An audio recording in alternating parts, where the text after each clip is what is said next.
Assalamualaikum warahmatullahi wabarakatuh. Selamat siang dan salam sejahtera untuk kita semua. Salam hormat saya kepada Bapak Ibu guru pendamping serta adik-adik andalan Sulawesi Selatan. Bagaimana kabarnya hari ini adik-adik? Semoga tetap semangat ya mengikuti pembelajaran skolastik pada hari ini. Hari ini kita akan membahas materi skolastik Bahasa Indonesia bersama saya, Nur Fadilah. Generasi Smart School berkarakter cerdas Ki.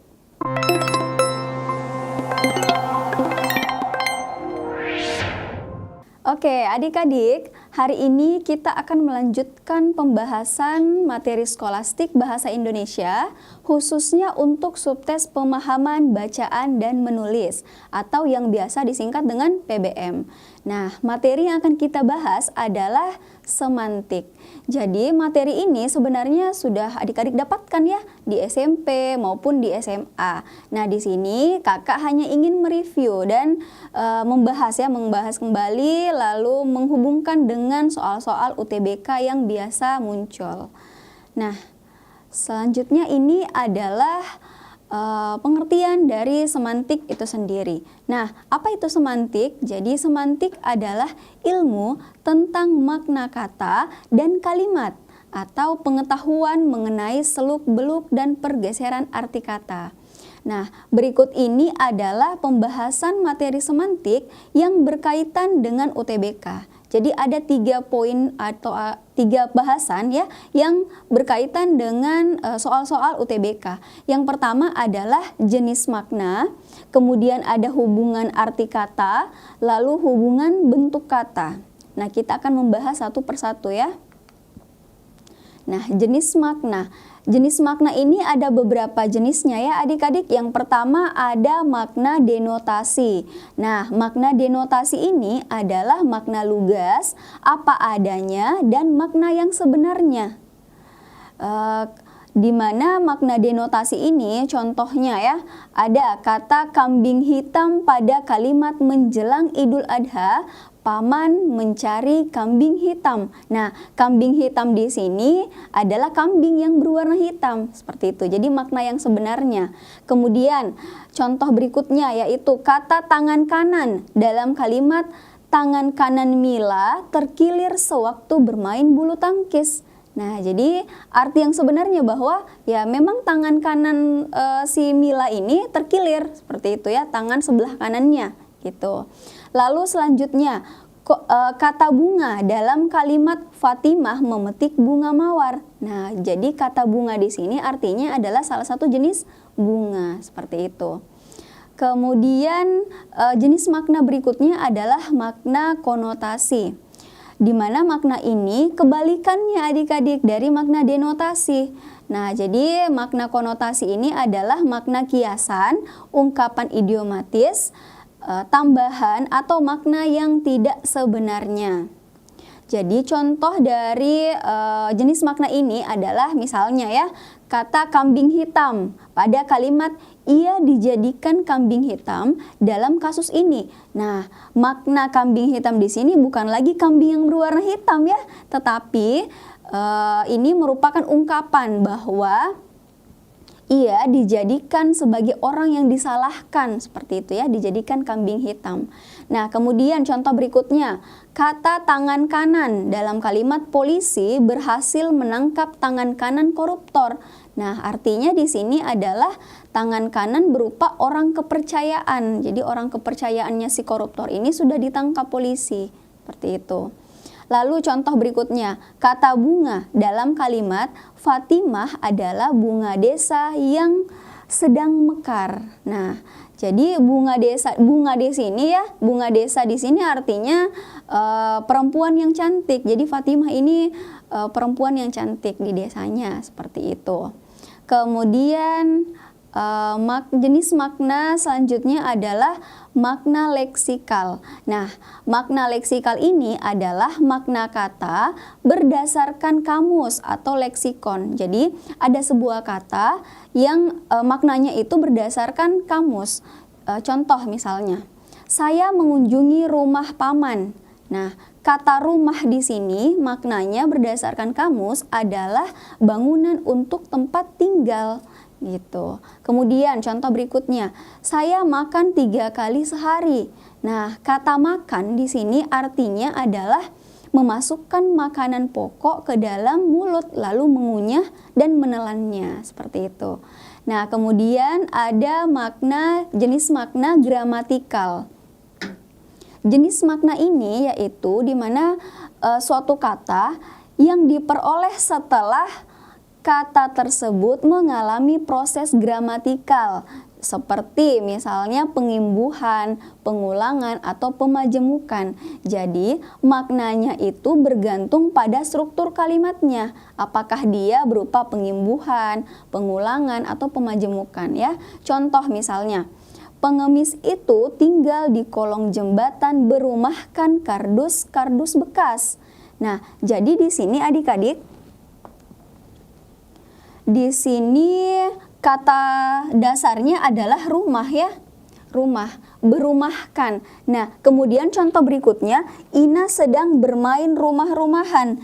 Di sini juga adalah kata dasar rumah, tetapi maknanya menjadi berbeda karena mendapatkan pengimbuhan dan pengulangan. Jadi bergantung dari konteks kalimatnya. Oke, selanjutnya ini adalah hubungan arti kata. Nah, yang pertama ada istilah sinonim. Saya rasa adik-adik sudah sangat familiar ya dengan istilah sinonim, antonim. Jadi sinonim itu berarti maknanya sama, bentuk bahasa yang maknanya mirip atau sama dengan bentuk bahasa lain.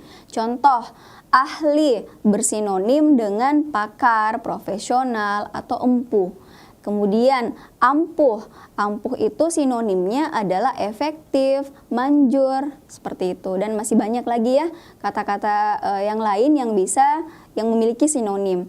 Kemudian ada istilah antonim. Antonim berarti lawan kata, lawan maknanya ya, maknanya berlawanan. Contoh misalnya hidup lawannya mati, maju berlawanan maknanya dengan mundur, seperti itu. Lalu kemudian ada istilah hiponim dan hipernim. Nah, jadi kalau hiponim ini adalah kata atau frasa yang terdapat dalam cakupan hipernim. Sedangkan hipernim memiliki cakupan yang lebih luas. Jadi ibaratnya kalau hipernim itu dia lebih besar ya cakupannya, dan di dalamnya itu ada hiponim. Contoh misalnya ya, hipernim berupa buah. Nah, hiponimnya ya jenis-jenis buah, misalnya bisa mangga, jeruk, apel, dan segala jenis buah lainnya ya. Kemudian ada istilah polisemi. Nah, polisemi ini adalah suatu kata yang memiliki makna yang banyak. Nah, contoh misalnya kata bunga. Kata bunga ini memiliki makna yang berbeda-beda tergantung dari konteks kalimatnya. Contoh misalnya ya, ibu menanam bunga anggrek. Nah, artinya bunga di sini adalah salah satu jenis bunga gitu. Kemudian contoh berikutnya, ia harus mencicil pinjaman beserta bunganya. Nah, bunga di sini bukan lagi salah satu jenis bunga, tetapi merupakan bunga bank ya, gitu. Kemudian Alicia menjadi bunga di kelas 3 IPA 1. Nah, arti kata bunga di sini artinya adalah Alicia ini perempuan atau siswa yang paling cantik di kelasnya. Seperti itu. Jadi polisemi itu maknanya banyak ya. Selanjutnya hubungan bentuk kata. Nah, hubungan bentuk kata ini ada beberapa istilah ya adik-adik. Yang pertama ada homofon. Jadi homofon itu adalah kata yang cara pelafalannya sama tetapi penulisan dan maknanya berbeda.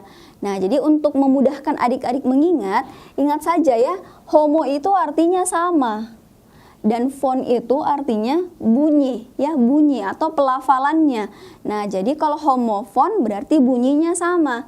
Nah, sedangkan makna dan penulisannya akan berbeda. Contoh ya, ini sebenarnya di sini angka 1 ya adik-adik. Kata bank pengucapannya atau pelafalannya sama, tetapi penulisannya yang berbeda. Nah, bang dan bang, jadi cara penyebutannya sama, tetapi berbeda maknanya. Bang Oni berarti menunjukkan orang ya, tinggal di samping kantor kelurahan gitu. Kemudian Nino menabung gajinya di bank, merujuk kepada suatu tempat ya, seperti itu. Jadi berbeda makna dan penulisannya juga berbeda. Kemudian sanksi, kami sanksi Ika akan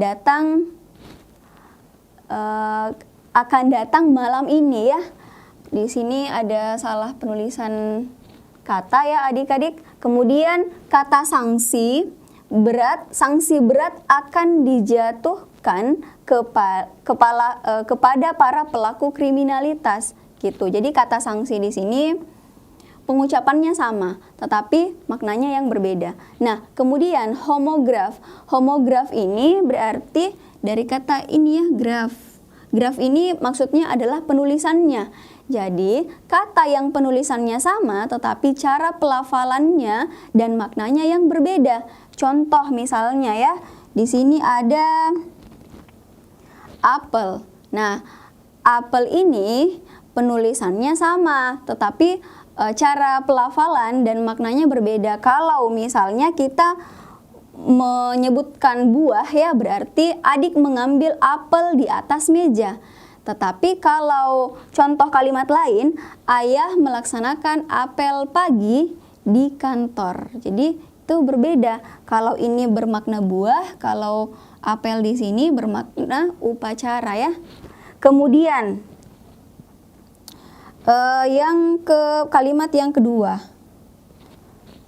mental. Nah, mental ini tergantung juga kalimatnya. Nita mengalami gangguan mental akibat ditinggalkan pacarnya gitu. Tetapi ada juga kalimat lain, bola itu mental jauh sekali. Nah, jadi penulisannya sama, tetapi cara pengucapan atau pelafalannya itu dan maknanya berbeda. Kemudian selanjutnya ada istilah homonim. Nah, homonim ini adalah kata yang cara pelafalannya dan penulisannya sama, tetapi maknanya yang berbeda. Nah, contoh misalnya ya, di sini ada kata bisa. Bisa berupa ular itu mengeluarkan bisa beracun. Nah, bisa di sini artinya senyawa kimia yang beracun. Kemudian, anak itu bisa memanjat pohon, yang bermakna dapat ya, gitu. Jadi penulisannya, kemudian pelafalannya juga sama, tetapi maknanya yang berbeda. Kemudian contoh berikutnya, buku. Saya menyimpan buku di meja. Bermakna buku di sini adalah kata benda, gitu. Benda ya, benda. Kemudian contoh lainnya yaitu tanaman bambu itu memiliki banyak buku. Nah, buku yang dimaksud di sini adalah ruas-ruas bambu itu ya, berbuku-buku seperti itu. Nah, ini adalah tabel perbandingan homonim, homofon dan homograf. Jadi ini lebih mudah lagi ya dari ejaan, lafal dan artinya. Kalau homonim yang sama itu adalah ejaan dan lafalnya, penulisan dan pelafalannya. Sedangkan artinya yang berbeda. Kalau homofon yang sama adalah pelafalannya gitu. Sedangkan kalau homograf yang sama adalah ejaannya atau penulisannya. Seperti itu ya adik-adik, semoga bisa diingat ya. Kita lanjut. Nah, ini contoh soal yang pertama ya. Soalnya pertanyaannya adalah kata yang bersinonim dengan kata koloni. Nah, di sini adik-adik pasti sudah sangat mudah ya menjawab soal seperti ini karena yang ditanyakan adalah sinonim. Sinonim itu artinya yang memiliki makna yang sama. Nah, untuk menjawab soal seperti ini ada dua cara adik-adik. Bisa kita langsung mencocokkan dengan konteks kalimatnya. Apakah kata koloni itu bisa digantikan dengan kata yang ada di opsi, atau bisa juga berdasarkan arti kamus seperti itu ya. Kalau berdasarkan kamus.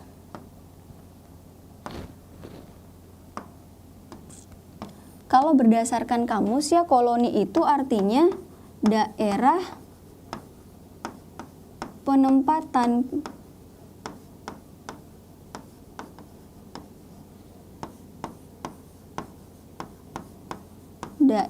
penempatan penduduk, seperti itu. Kemudian bisa juga berarti tanah jajahan.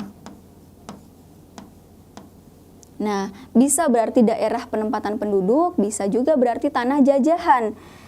Jadi kita tinggal melihat di opsi apakah yang bersinonim dengan kata koloni, seperti itu. Kalau opsi A, penjajahan. Penjajahan di dalam teks ada tidak dibahas mengenai penjajahan ya? Kalau kita baca ya adik-adik, kerja vaksinasi ini tentu saja bukan kerja mudah bagi tim pimpinan Dr. Balmis yang kuantitasnya tak seberapa. Maka selain menyebarkan vaksin, tugas Dr. Balmis adalah membentuk komisi vaksinasi lokal di setiap koloni. Lalu buku itulah yang akan jadi pedoman bagi petugas-petugas di komisi lokal. Nah, kalau penjajahan maknanya jauh ya adik-adik, tidak relevan jika bermakna sama dengan kata koloni. Meskipun dalam arti koloni ini ada jajahan gitu. Jadi tapi maknanya berbeda jika penjajahan. Kemudian rumah. Kalau rumah makna koloni tidak relevan ya dengan kata rumah gitu. Karena kalau dari segi artinya daerah penempatan penduduk, kemudian tanah jajahan. Lalu kalau dimasukkan ke dalam konteks juga tidak tepat. Komisi vaksinasi lokal di setiap rumah. Nah, jadi kurang tepat dengan konteks kalimatnya ya. Ini tidak, kita bisa eliminasi ya. Kemudian opsi C, wilayah. Wilayah itu bisa juga dikatakan sebuah daerah ya, daerah penempatan penduduk. Karena yang dimaksud di sini kan sebenarnya adalah daerah penduduk, seperti itu. Wilayah, oke, bisa kita simpan ya, kita keep dulu jawabannya. Kemudian lokasi. Lokasi sebenarnya bisa, tetapi lokasi di sini ini terlalu umum ya, tidak maknanya sedikit lebih jauh ya, lebih jauh maknanya dibandingkan dengan wilayah kalau disamakan dengan koloni. Jadi ini kurang tepat juga. Rumah jajahan. Nah, rumah jajahan ini kalau dari segi artinya juga salah ya, karena yang dimaksud adalah tanah jajahan, bukan rumah jajahan. Seperti itu. Sehingga yang tepat adalah opsi C. Oke, jadi soal nomor 1 ini masih relatif mudah ya adik-adik. Kita menuju ke soal berikutnya. Kata yang tepat untuk menggantikan kata benci adalah, nah, kata benci. Ini ya adik-adik, kata benci ini artinya pada soal ini yang diminta adalah sinonimnya juga ya, atau makna yang sama dengan kata benci.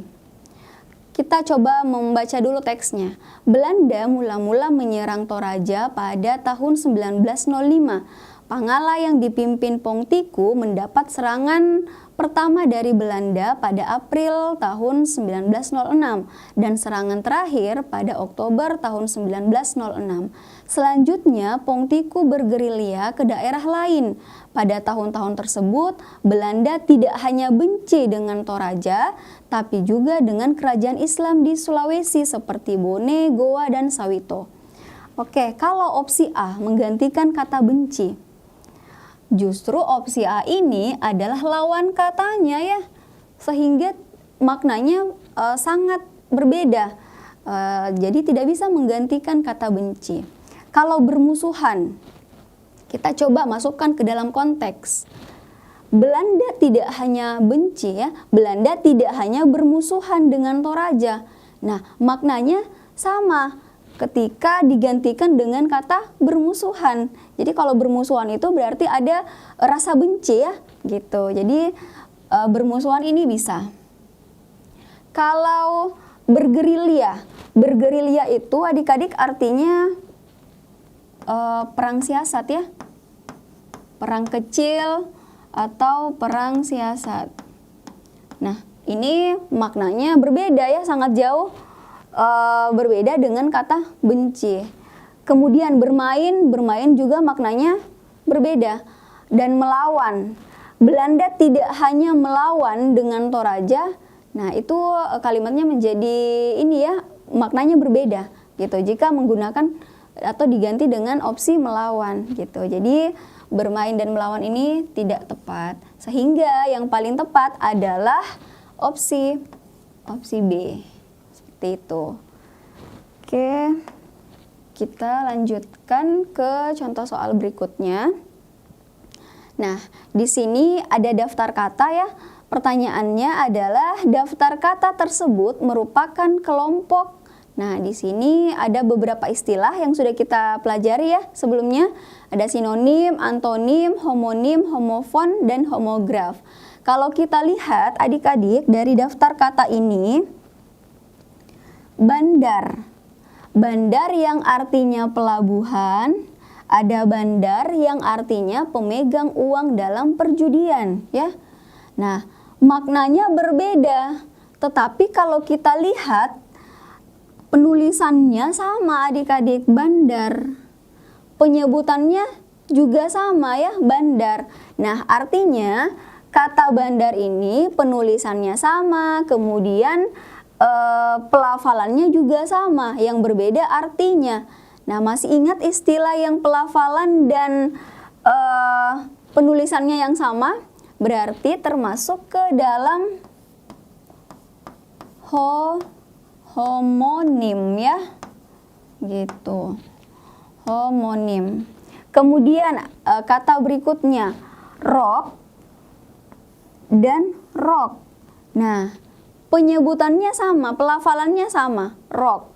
Tetapi kalau kita lihat penulisannya berbeda ya. Ada rok untuk pakaian wanita, ada rok genre musik gitu. Jadi kalau ini berarti yang sama adalah pelafalannya. Kalau pelafalannya atau bunyinya yang sama berarti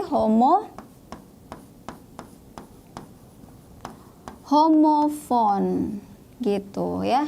Kalau penulisannya yang sama tetapi makna dan pelafalannya yang berbeda, itu namanya homograf ya. Nah, kalau kita lihat homonim dan homofon, berarti dalam opsi yang tepat adalah opsi B ya, homonim dan homofon. Seperti itu ya adik-adik. Nah, ini juga sangat mudah dipahami. Oke, kita lanjutkan ke contoh soal berikutnya. Nah, pertanyaannya adalah penggunaan imbuhan mekan dalam kata menghubungkan pada teks di atas memiliki makna yang sama dengan. Oke, kita baca teksnya dulu. Salah satu hal paling dasar yang dipelajari dalam ilmu geometri adalah tentang garis. Garis dapat digunakan untuk menghubungkan dua titik dalam satu dimensi. Nah, berarti kalimat ini maknanya adalah ada sesuatu ya, dalam hal ini adalah garis yang digunakan untuk menghubungkan dua hal, atau yang dalam hal ini adalah dua titik gitu. Berarti kita akan mencari yang maknanya seperti itu dalam opsi ini. Kalau opsi A, Bu Juju baru saja memutuskan sambungan telepon yang awalnya terhubung dengan anaknya. Nah, berarti di sini ada dua orang yang berhubungan antara Bu Juju dengan anaknya. Nah, tetapi di sini Bu Juju baru saja memutuskan sambungan telepon. Artinya Bu Juju di sini memutuskan berbeda ya maknanya dengan kata menghubungkan. Kalau dalam teks ini ada satu hal yang digunakan untuk menghubungkan dua hal. Nah, sedangkan ini antara Bu Juju dengan anaknya. Gitu. Jadi berbeda maknanya. Memutuskan di sini maknanya berbeda dengan soal ya. Ini bisa kita eliminasi. Kemudian opsi B, Makci memutuskan untuk menaikkan harga gorengannya mulai besok. Nah, artinya opsi B ini memutuskan di sini berarti membuat keputusan ya. Membuat keputusan. Oke. Nah, berbeda dong maknanya dengan menghubungkan gitu. Karena yang di soal ini ada sesuatu yang digunakan untuk menghubungkan dua hal gitu ya. Jadi, opsi B ini juga kurang tepat. Kalau opsi C, Mami baru saja memutuskan tali tempat menggantung jemuran yang ada di depan rumahnya. Nah, kalau opsi C ini berarti Mami memutuskan dua hal. Dalam hal ini adalah tali ya gitu. Jadi opsi C ini maknanya makna kalimatnya itu sama dengan makna kalimat pada soal. Jadi garis digunakan untuk menghubungkan dua titik. Kemudian kalau opsi C, Mami ini memutuskan dua hal. Dalam hal ini adalah tali ya, tali tempat menggantung jemuran. Jadi kata memutuskan di sini itu maknanya atau kalimatnya ya, kalimatnya sama dengan makna dari kalimat pada soal gitu. Jadi yang tepat adalah opsi C. Kalau D dan E, Bedu melaksanakan puisinya dengan puisi gurunya. Nah, maknanya berbeda ya. Atau Rinos melaksanakan keindahan yang maknawi sebagai cahaya rembulan. Nah, maknanya jauh ya, jauh dengan soal seperti itu. Oke, lanjut ke soal kelima. Nah, pertanyaannya adalah penggunaan perluasan makna kata tangan kanan pada kalimat tersebut yang tepat adalah terdapat pada kalimat. Nah, perluasan makna. Kalau perluasan makna bisa jadi adik-adik berupa konotasi ya. Konotasinya atau makna lainnya gitu. Kalau kita lihat terlebih dahulu teksnya. Tidak ada yang menjadi ciri khas dari Raju kecuali kebiasaannya yang selalu memasukkan tangan kanannya ke saku kanannya saat sedang berjalan. Nah, kalau opsi A ya, tangan kanan biasanya digunakan untuk hal-hal yang baik dan bersih. Nah, kalau opsi A ini, tangan kanan digunakan untuk hal-hal yang baik. Itu adalah denotasi ya, makna yang sebenarnya. Jadi, pada dasarnya memang tangan kanan selalu digunakan untuk hal-hal yang baik gitu. Kalau opsi B, Rosma menggunakan tangan kanannya untuk menggapai mangga. Nah, tangan kanan di sini juga bermakna bahwa Rosma menggunakan tangan sebelah kanannya gitu ya. Berarti makna yang sebenarnya, bukan perluasan ya. Tuh, jadi opsi A dan B ini kurang tepat. Kemudian opsi C, tangan sintetis bahkan tidak dapat menggantikan 1% fungsi tangan kanan. Oke, sama juga ya. Ini berupa makna yang sebenarnya dari tangan kanan, bukan berupa perluasan. Jadi ini juga bisa dieliminasi. Kemudian opsi D, karena kecakapannya dalam mengambil keputusan, Andi dalam waktu singkat telah menjadi tangan kanan bosnya. Oke, nah tangan kanan bosnya ya, Andi menjadi tangan kanan bosnya. Artinya tangan kanan di sini berarti Andi sudah menjadi orang kepercayaan si bosnya, gitu ya. Nah, sehingga makna tangan kanan di sini bukan tangan sebelah kanan lagi ya, berarti sudah mengalami perluasan makna. Jadi yang tepat adalah opsi D. Kalau E, tangan kiri dan tangan kanan hadir untuk saling melengkapi. Ya, memang seperti itu ya, merupakan makna yang sebenarnya, bukan perluasan. Oke, masih mudah ya adik-adik kalau soal makna itu. Yang penting adik-adik banyak membaca, banyak kosakata ya juga terutama. Kemudian selanjutnya, contoh soal ke-6. Kata kesulitan pada paragraf 1 memiliki makna yang sama dengan kata, yang diminta adalah makna yang sama. Ini hampir merujuk ke sinonim juga ya, atau berdasarkan konteks kalimatnya apakah opsi ini cocok atau tidak, seperti itu. Kita baca terlebih dahulu ya. Selain IQ, SQ, dan EQ, adversity question adalah bentuk kecerdasan yang ditujukan untuk mengatasi kesulitan. Orang sukses dan orang gagal punya kesamaan, yaitu sama-sama mengalami berbagai kesulitan hidup. Perbedaannya terletak pada kecerdasan menghadapi dan menyikapi kesulitan hidup yang dialaminya. Oke. Di sini kata kesulitan ya, memiliki makna yang sama dengan apakah opsi A, kekurangan. Kita coba masukkan ke dalam konteks kalimat. Orang sukses dan orang gagal punya kesamaan, yaitu sama-sama mengalami berbagai kekurangan hidup.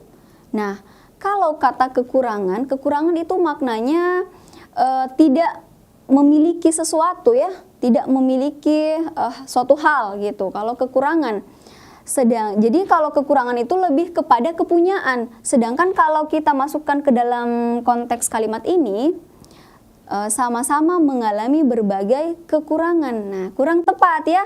Bukan sesuatu yang dialami kalau kekurangan, tapi sesuatu yang dimiliki ya, gitu. Jadi kekurangan ini tidak tepat. Kalau opsi B, kemalangan. Kalau kita masukkan ke dalam konteks kalimat, orang sukses dan orang gagal punya kesamaan, yaitu sama-sama mengalami berbagai kemalangan hidup. Nah, kalau kata kemalangan, sebenarnya orang sukses itu tentunya tidak malang ya hidupnya gitu. Kalau kemalangan itu lebih merujuk kepada orang gagal gitu. Jadi kurang tepat jika dimasukkan memiliki makna yang sama dengan kesulitan. Kalau keseriusan sama-sama mengalami berbagai keseriusan hidup. Nah, kurang tepat ya, maknanya sangat jauh berbeda ya. Kalau kekacauan ini sebenarnya sama dengan kemalangan tadi. Jadi kekacauan itu lebih kepada dimiliki oleh orang yang kacau ya, orang gagal gitu. Jadi kurang tepat. Nah, kepelikan, opsi E ya. Kepelikan. Orang sukses dan orang gagal punya kesamaan, yaitu sama-sama mengalami berbagai kepelikan hidup. Kepelikan itu sama artinya dengan kesusahan, kesulitan ya, kesukaran gitu. Jadi kepelikan ini maknanya sama dengan kesulitan gitu.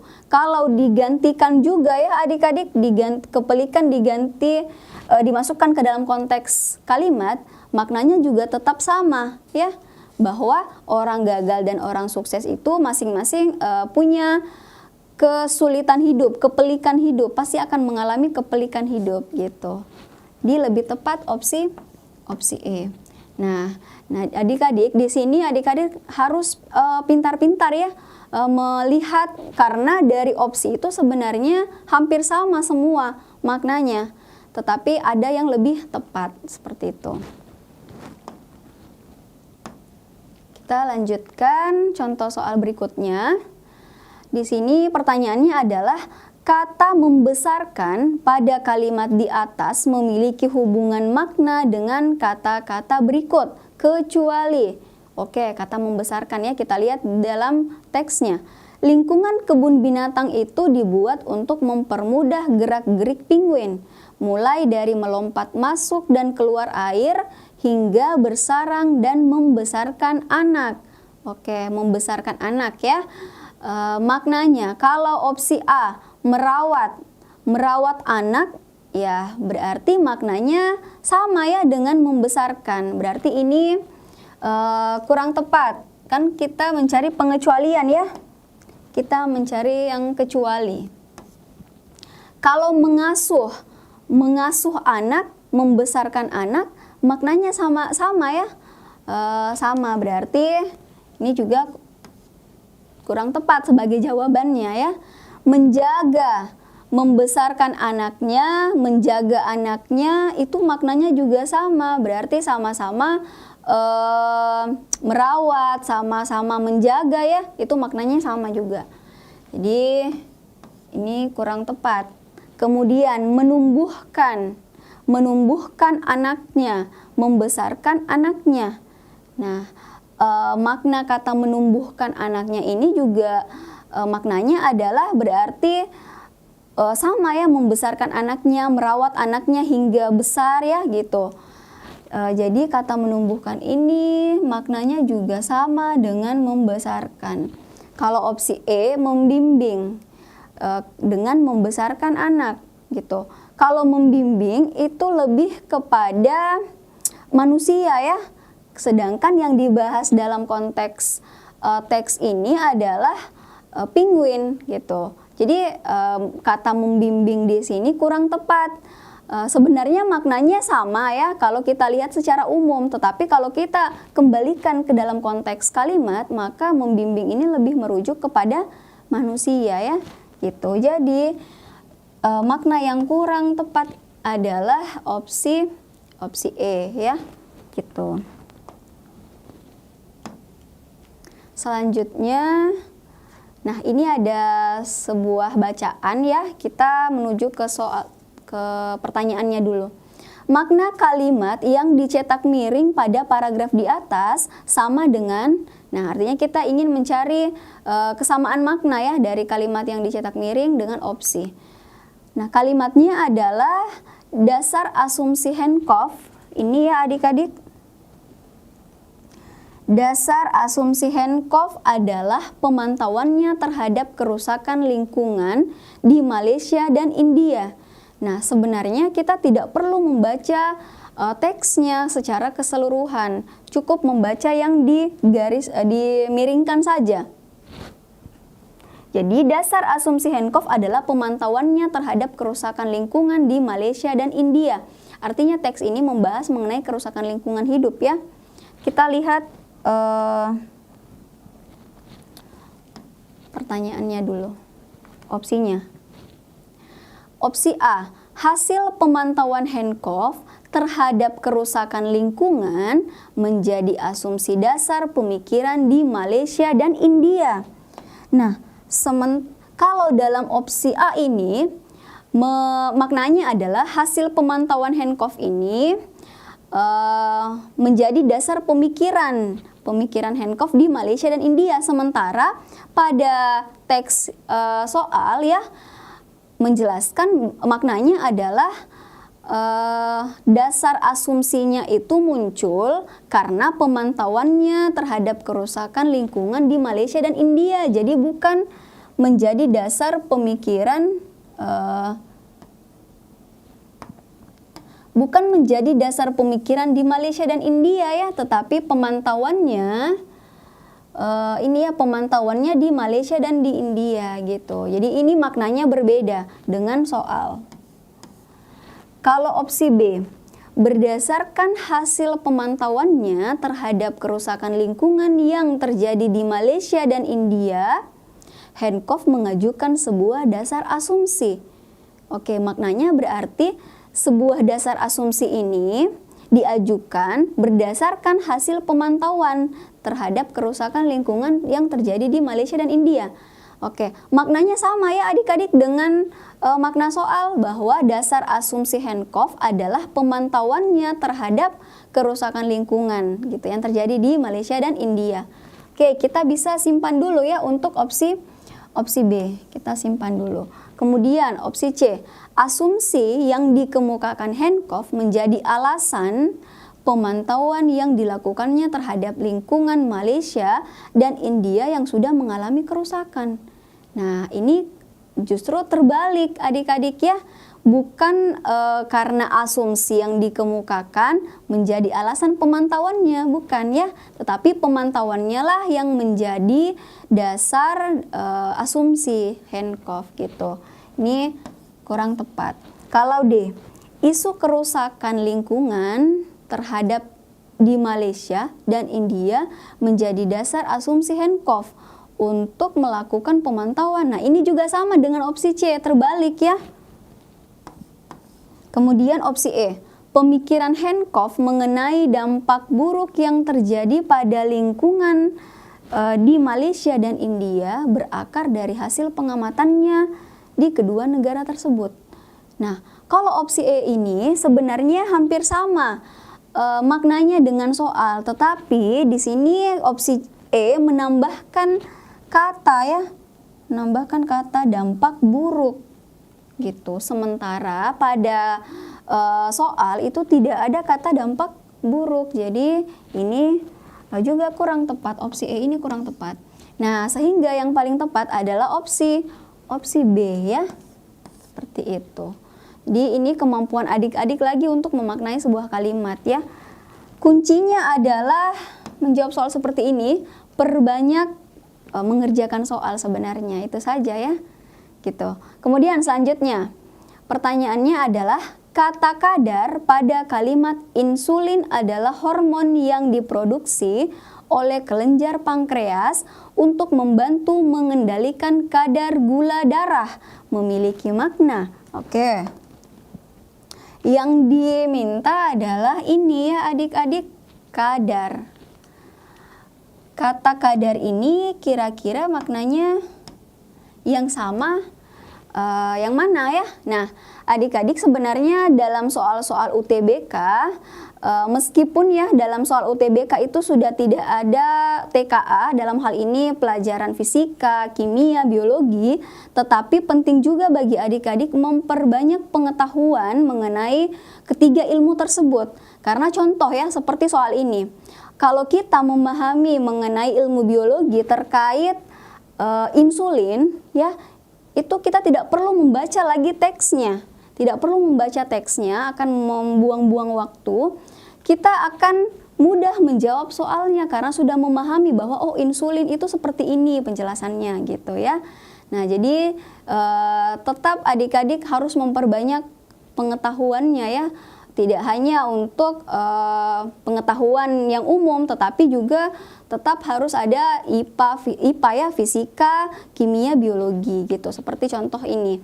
Nah, kata kadar kalau kita sudah paham ya mengenai insulin, kata kadar di sini itu berarti menunjukkan sebuah kandungan gula dalam darah. Jadi darah kita itu memiliki kandungan gula di dalamnya.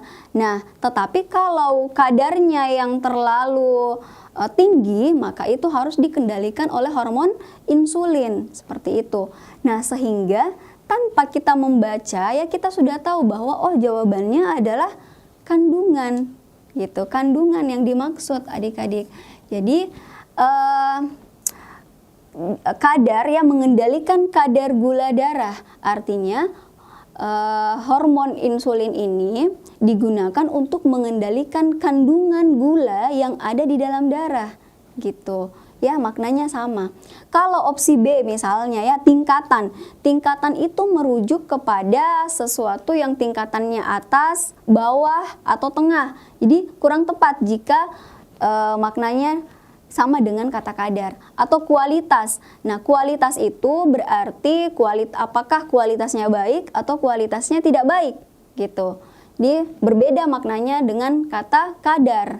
Kalau ukuran itu merujuk kepada fisiknya ya, bagaimana bentuknya gitu. Sementara kalau gula itu bentuknya ya sama saja ya di dalam darah bentuknya gitu. Sedangkan kapasitas itu artinya daya tampung. Kalau kita cocokkan dengan makna kadar itu kurang tepat, mengendalikan daya tampung gula darah. Nah, ini kurang tepat ya. Jadi yang paling tepat adalah kandungan gitu. Kalau kita sudah paham mengenai hormon insulin ini tanpa membaca teksnya juga sudah tahu jawabannya ya. Oke, kita lanjut ke soal berikutnya. Di sini pertanyaannya adalah berikut ini kalimat yang mempunyai makna sama. Lagi-lagi ya makna yang sama, karena memang untuk soal UTBK makna kata itu yang paling banyak adalah mencari makna yang sama antar kalimat dalam teks dengan opsinya gitu. Pada kalimat 10, Oke, kita baca terlebih dahulu kalimat 10. Ia dapat membayangkan seperti apa. Ini ya adik-adik. Ia dapat membayangkan seperti apa tokoh-tokoh maupun situasi yang muncul dari dongeng tersebut. Itu yang kita akan mencari makna yang sama dengan opsi. Kalau opsi A, dapat dibayangkan olehnya dongeng itu memunculkan tokoh-tokoh maupun situasi seperti apa. Oke, maknanya sama ya. Ia dapat membayangkan seperti apa tokoh-tokoh maupun situasi yang muncul dari dongeng tersebut. Kalau opsi A, dapat dibayangkan olehnya, cuma dibalik ya. Dongeng itu memunculkan tokoh-tokoh maupun situasi seperti apa. Oke, maknanya sama. Kita bisa keep dulu untuk opsi A. Kalau B, aku bisa mengarang akan menjadi apa karakter maupun keadaan yang ada dalam dongeng tersebut. Nah, di sini ada tambahan kata sebenarnya mengganti ya, mengarang. Nah, sementara pada teks itu membayangkan. Nah, hal ini akan merubah makna adik-adik ya, sehingga B ini kurang tepat. Kalau C, dirinya menghayal seperti apa kira-kira tokoh yang akan bermunculan dalam dongeng tersebut. Nah, ini maknanya menjadi sangat berbeda ya dengan soal, karena ada kata dirinya menghayal seperti apa kira-kira ya, seperti apa kira-kira tokoh-tokoh yang akan bermunculan. Nah, gitu. Maknanya berbeda. Kemudian opsi D, jadi opsi C ini juga kurang tepat. Entah apa yang dibayangkan olehnya. Nah, ada kata baru yang dimunculkan ya, entah apa gitu. Dalam dongeng tersebut bermunculan para tokoh yang menarik.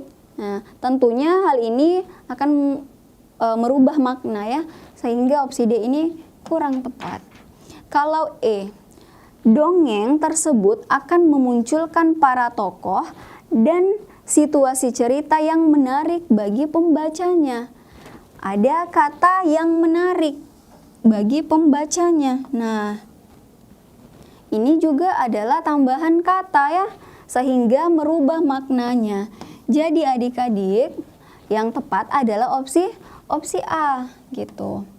Nah, salah satu kuncinya ya untuk menjawab soal seperti ini, pastikan tidak ada tambahan kata yang dimasukkan ke dalam opsi tersebut. Kalaupun misalnya ada tambahan kata dan kata tersebut maknanya tetap sama dengan kalimat yang ada di dalam soal, berarti bisa ya, bisa. Tetapi kalau misalnya kata yang ditambahkan itu membuat maknanya menjadi berbeda, tentu menjadi salah ya, gitu. Jadi cari opsi yang tidak ada penambahan kata di dalamnya ya, gitu.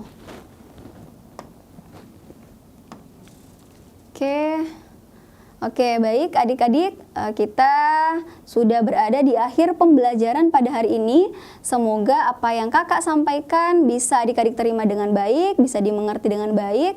Terima kasih kepada Bapak Ibu Guru Pendamping atas waktunya, dan adik-adik lebih dan kurangnya mohon dimaafkan. Wassalamualaikum warahmatullahi wabarakatuh.